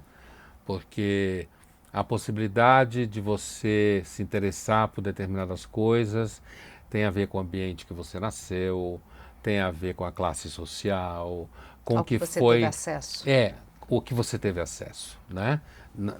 Desde a escola, viagens, alimentação, era mais um país como o Brasil, Sim, né? sim. Então, eu não acho que não é consistente dizer que nem todo mundo tem. Porém, me parece que do ponto de vista do que a gente olha, aparentemente nem todo mundo parece ter, né? Porque, inclusive, muita gente, inclusive que eu conheço, do mesmo da classe social que eu nasci, que entende que escolheu profissões pelos motivos mais pragmáticos possível. Ganhar dinheiro. Inclusive, muitos colegas da faculdade de medicina, Sim. que tinham famílias de médicos também, e que hoje são médicos e que seguiram carreira de médico e ganharam dinheiro, né? Hoje médico não ganha mais tanto dinheiro assim, hein? Sim. Essa é uma coisa... Sim. Meu pai falava que o futuro do médico era 3 empregos e um Fusca, que era o carro da época. Era o carro popular da época, né? 3 empregos e um Fusca. Está quase lá. Né? Se você não vier de família de médico, bem-sucedido... Um consultório já montado. Que coloquem você já dentro de um certo ambiente. E excluindo os plásticos, que esses seguem ganhando muito dinheiro, né, Paulo? Cirurgia plástica, você está falando? Inclusive no nível que, quando se achava que ganhava, não se ganhava tanto. Exatamente. Né? Exatamente. A gente atingiu um nível muito mais E às vezes nem cirurgião plástico enquanto tal, né? Isso, É verdade. é isso Né? mesmo. Nem a formação técnica consistente tem. Mas assim, então, se as pessoas, eu acho que algumas pessoas sim, era um pouco o que eu queria o que eu estava chamando de temperamento, tá? Tá. Era Sim. isso aí. Quer dizer, eu acho que algumas pessoas, elas podem dar sorte de despertar para algum tipo de gosto, né? Na área do fazer, especificamente, que vai levar à profissão. E, ao conseguir realizar isso, elas têm um sentimento de que elas, ao longo da vida, se tornaram aquilo que elas eram. Né? Me lembra a abertura do livro Memórias, Sonhos e Reflexões do Jung, né? Que é uma autobiografia, muito bom esse livro, em que a abertura do livro ele fala mais ou menos assim, que é uma frase famosa entre junguianos, que é: a história da minha vida é a história de um inconsciente que se realizou. Que delícia. Né? É assim Sortudo. que ele abre o livro. Então. Né? E assim, o Jung veio de uma família muito pobre, uma infância difícil, né? Casou com uma mulher muito rica, mas sem dúvida nenhuma ele foi alguém que foi descobrindo coisas que depois de uma certa fase da vida ele conseguiu dar significado. Os metafísicos Perfeito. vão dizer o quê? Que ele jogou para o universo, o segredo, sim, bom. projetou e conseguiu concretizar. E assim, como eu costumo dizer, eu sou um ateu não praticante. Sim. Porque eu não tenho fé, mas eu não prego o ateísmo. Sim. Porque, inclusive, eu posso estar errado. Claro, Adoro. só Né? vai saber depois. Quem, né? quem pode ter certeza de uma coisa dessa? É isso. Então, eu não sei se são todos, mas eu acho que sim, pessoas que têm uma determinada história de vida têm a impressão de que, na realidade, ao longo da vida, elas foram se transformando naquilo que elas já eram. Perfeito. Né? E aí tem um outro filósofo que eu gosto muito, que é o Cioran, Émile Cioran, um romeno radicado na França, que ele, num dos livros dele, ele fala exatamente isso. O que eu sei aos 60, eu sabia aos 20.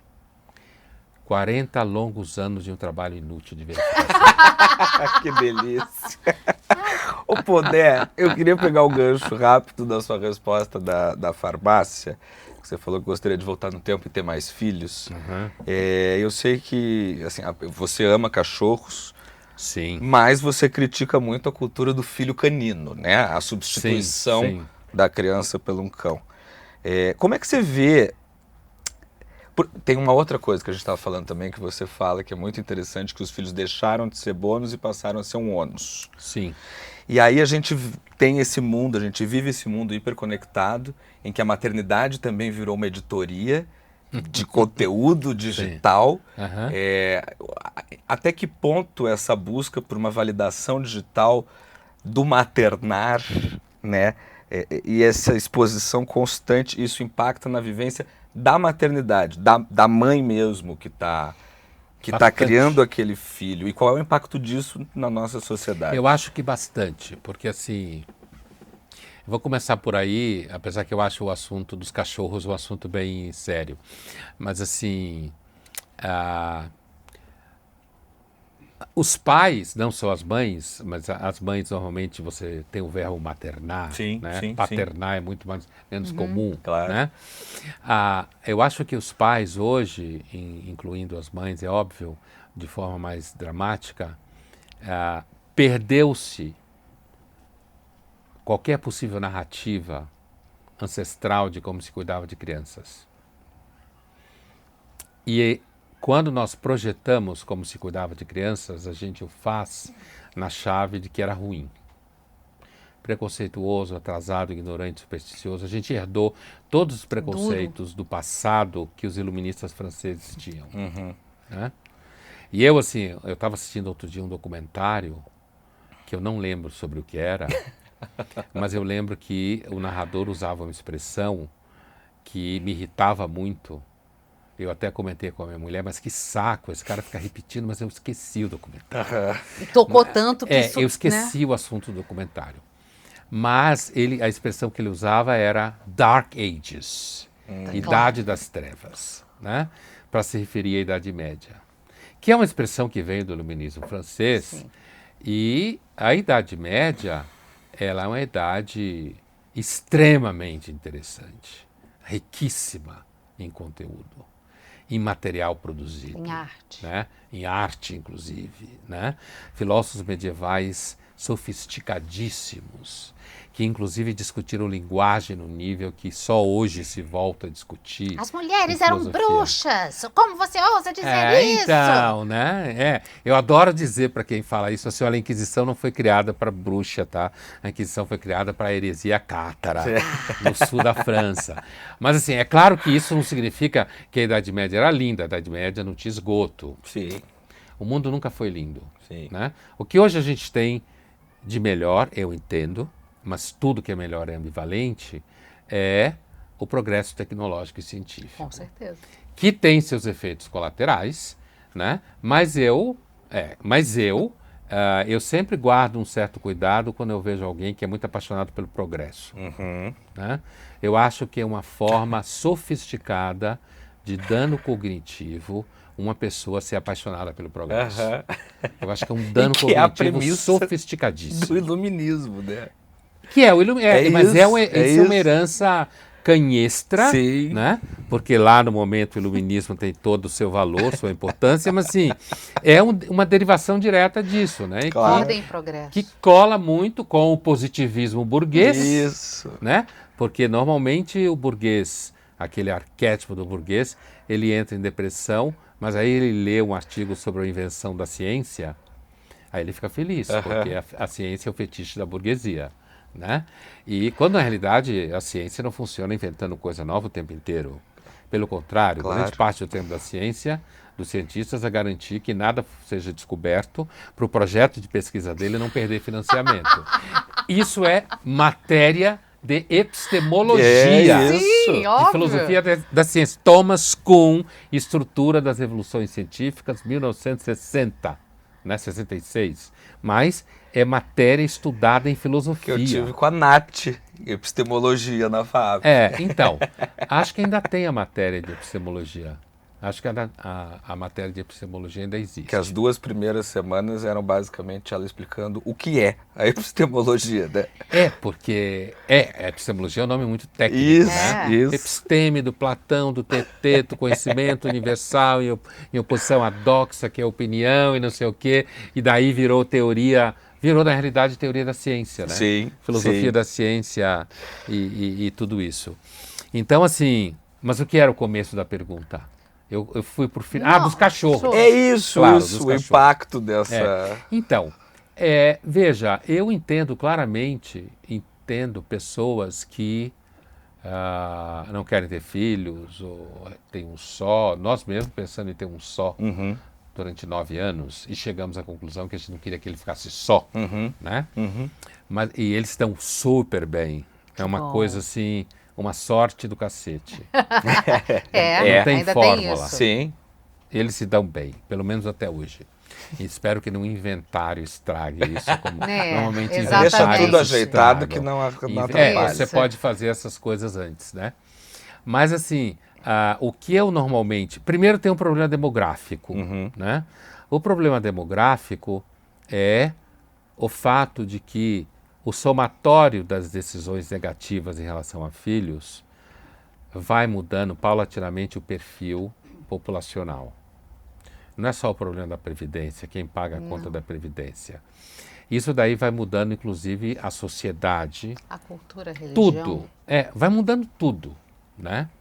E assim, a humanidade, ela sempre deveu muito aos jovens a sua sobrevivência. Mais saúde, mais energia, mais horizonte, mais ousadia, né? E uma humanidade sem jovens não parece um bom negócio, né? Então você tem esse desdobramento demográfico, que não é que eu estou dizendo que uma pessoa que resolve não ter filho, ela tem que... Não, a demografia. Eu entendo completamente, olha, custa caro, é ônus hoje em dia, Aham. tem uma longa formação, muitos filhos estavam muito associados, inclusive, à agricultura, Uhum. ao tipo de trabalho, de Verdade. sobrevivência, né? Hoje o filho é alguém que durante muito tempo ele só vai trazer gasto e ele só vai colaborar com a família se a família for muito pobre. E a ideia dos pais é que ele não tenha que colaborar nunca. E a ideia de que quando depois de velho você vai depender dos filhos é uma péssima ideia, muitos filhos não querem saber disso. Sim.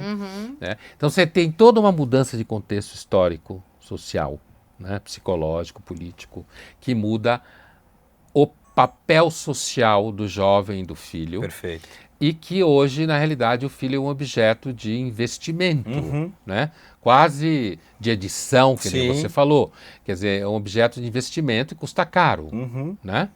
O retorno é duvidoso, Dificilmente opa. sai como você planejou. não casa com quem você planejou, Sim, muitas vezes. sim, sim. Isso é uma outra coisa que é Sim. uma loteria, né? É uma loteria, assim, quando você tem filha mulher, por exemplo, a primeira coisa quando você conhece o namorado da filha, e a coisa você vê que a coisa começa a ficar mais séria, né? Primeira coisa que vem na cabeça de qualquer pai, quem disser que não é mentiroso, Uhum. é o que esse cara faz na vida. Uhum. Claro. A primeira pergunta que você vai fazer pro Claro. cara é assim, no que você trabalha? É. Primeira coisa. Porque homem que não trabalha não dá certo. Já diria o Fagner, né? O homem sem trabalho não é um homem sem honra. Então, mas é mesmo. Sim. E, de certa forma, inclusive, Você tem Fagner O- Pondé. o caráter, o caráter pode degenerar. Tem diferenças aí. A mulher consegue encontrar interesses em um número gigantesco de áreas da vida. Os homens, pelo menos até hoje, não conseguem fazer isso. Sim. Ou não fazem isso. ou não estão Absolutamente. não vou eu entrar no mérito se é inato, porque não dá para provar. Tá. Mas o fato é que é assim. É. Né? O fato é que é assim.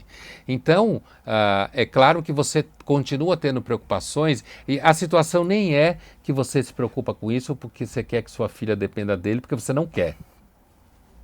Nenhum pai quer isso hoje, né, para a filha. Mas continua sendo uma questão. Claro. É quase uma projeção também, né? O cara encostado. É isso. E Não, que vai e- encostar na minha filha. É, exatamente. Eu trabalhei para criá-la. Ele precisa trabalhar para mantê-la. Então. Mesmo que não Precisa numa lógica de dependência. De uma lógica de dependência. Então, assim, sem dúvida nenhuma, filhos hoje é uma questão, se tornou um problema. O que eu critico muito, primeiro, é a mentira sobre isso. Né? Eu não quero ter filhos por conta do aquecimento global. Tá bom, vai. Eu acredito Conversinha, em você. sai fora. Deve Tá. ser muito Acredito legal em você. falar com essa Tá. pessoa num bar. É o aquecimento global, ou chato. então o mundo está muito assim. Fala de uma vez que você não tem saco. Isso. Eu não quero. Não quero. Essa não é o meu barato, não estou afim disso. Nunca foi uma coisa que eu tive Claro. preocupação na vida. Inclusive, eu não tenho essa condição financeira toda para conseguir bancar. Ainda que a verdade sobre filhos é, ou você os tem, se você ficar planejando muito, pode Você não vai nunca ter nunca. É. né? Viu, Vitória Mato Weiner? Para de cobrar. Tô falando aqui, ó. Tá não falando fui com eu alguém? quem disse. Com a mulher dele. Você está falando que com a eu sua tô, mulher é isso. Eu tô numa certa pressãozinha, assim, que eu acho Pra que tem ser que ter pai? logo. É. você quer que Eu quero isso. ter logo. Quero Ter ter logo. logo. E ela não quer ter logo. Porque ela fica esperando se pensando. estabilizar. A estabilidade não existe, só não ser em Brasília. Então, assim, E olhe lá. o casal só tem filho quando a mulher quer. Não, por isso que eu não tenho ainda, Poder. Só por essa razão. Por mim eu brinco, já estava no terceiro. Mas... E se ela quiser e você não, você vai ter. Sim, mas isso funciona não só para filho, né? É para tudo na vida. É por isso. Conjugal. Isso é. Quando o casamento funciona. É isso. Né? Mas essa história é mais ou menos assim, né? Todas as pessoas sabem disso. Assim, se a mulher quiser ter filho, ela vai ter e acabou. E você vai lidar com isso. Né? A situação vai ser apresentada e tudo mais. Mas, então, a minha crítica, na verdade, não é nem uma pessoa que abra mão de ter filhos e resolva ter cachorrinhos. Ela pode fazer isso. Né? Agora, carregar carrinho de bebê, eu já acho um pouco difícil. Entendi. Fica uma coisa problemática. Ela é um pouco excessiva, né? E assim, pôr a culpa nos outros e no mundo para não ter filho. Outra coisa é, não, eu quero adotar. Adoção, que pode ser um ato de sublime generosidade para com o mundo, é uma coisa bem complicada. Né? Quando se fala sério sobre isso, Sim. né? Se você quer ter filho, o mais fácil é ter seu filho, Uhum. né? Que já tem muitas questões. Isso. Não há dúvida que adotar crianças que são abandonadas, isso pode dar uma chance enorme na vida para elas. Claro. E pode fazer muito bem. Mas do ponto de vista das pessoas que estão decidindo, é claro que a Angelina Jolie adotou acho que um de cada país, né? Foi. Porque isso também pega bem em Hollywood. Sim. Claro. A virtude Hollywood filmada. Hollywood é um dos piores lugares do mundo para você pensar em virtude. Piores. Piores. Dos mais fakes que existe. Sim. Né? Então é isso. Agora, eu gosto de cachorro em geral. A minha filha me ensinou a gostar de gato. Não que eu não gostasse de gato, porque eu sempre gostei de bicho, Uhum. desde pequeno. Mas eu nunca tive hábito de ter gato por perto. Entendi. Sempre cachorro desde pequeno, porque meu pai gostava de cachorro, então a gente cresceu com cachorro. E eu, de fato, gosto muito de cachorro. Por mim, eu tinha uns 10 cachorros. Poder, a gente tem um quadro, então, bem rapidinho, que chama Isso ou Aquilo. A gente te dá 2 opções, você escolhe. Depois eu tenho uma última pergunta e a gente Isso ou encerra. aquilo, eu tenho que escolher isso ou aquilo. Isso. Vamos lá. Primeiro, Santo Agostinho ou Nelson Rodrigues? Puta, não me sacaneie. Não me sacaneie. Cadê o pragmatismo? Não me sacaneie. Nelson Rodrigues. Nelson Tá. Rodrigues. Pizza ou comida do Oriente Médio? Mas vocês só estão me sacaneando. A gente estuda pra isso, pra sacanear o A gente entrevistado. pesquisa a respeito que é pra poder te colocar em saia Puta justa. que pariu. Difícil. Eu adoro pizza, adoro comida do Oriente Médio.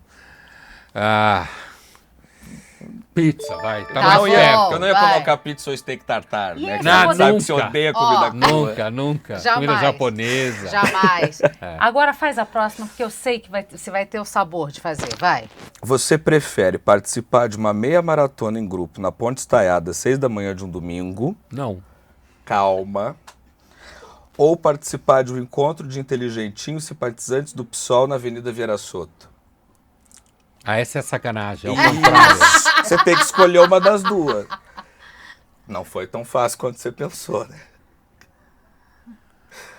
A primeira maratona na Uma Ponte meia Estaiada. maratona em grupo às ali, 6 da passando manhã, pela na Ponte Estaiada, galera animada. Galera, vamos lá, correr é bom. Toda bem vestida, com números e gel de proteína. Eu prefiro a Vieira Solto com gente do PSOL. Pelo menos o vinho vai ser Posso bom. né? saber por quê?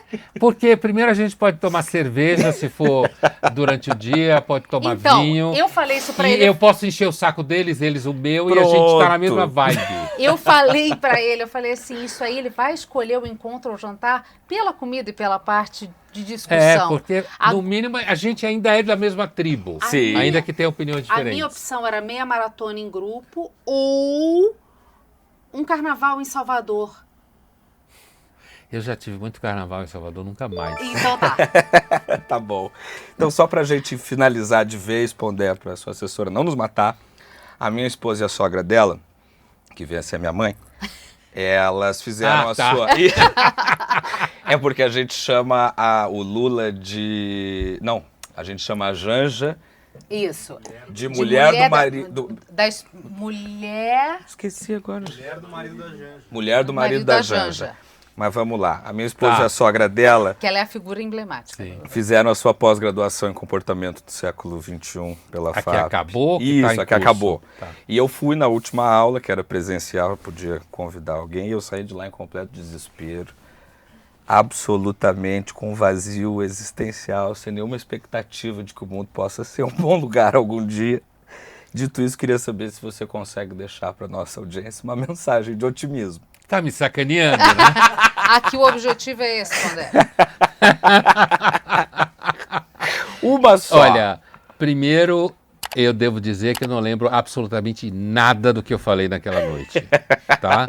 Que é uma coisa que acontece comigo com frequência. Perfeito. Eu não lembro o que eu escrevo, não lembro o que eu falo. Tem gente que acha que é psicografia, Maravilhoso.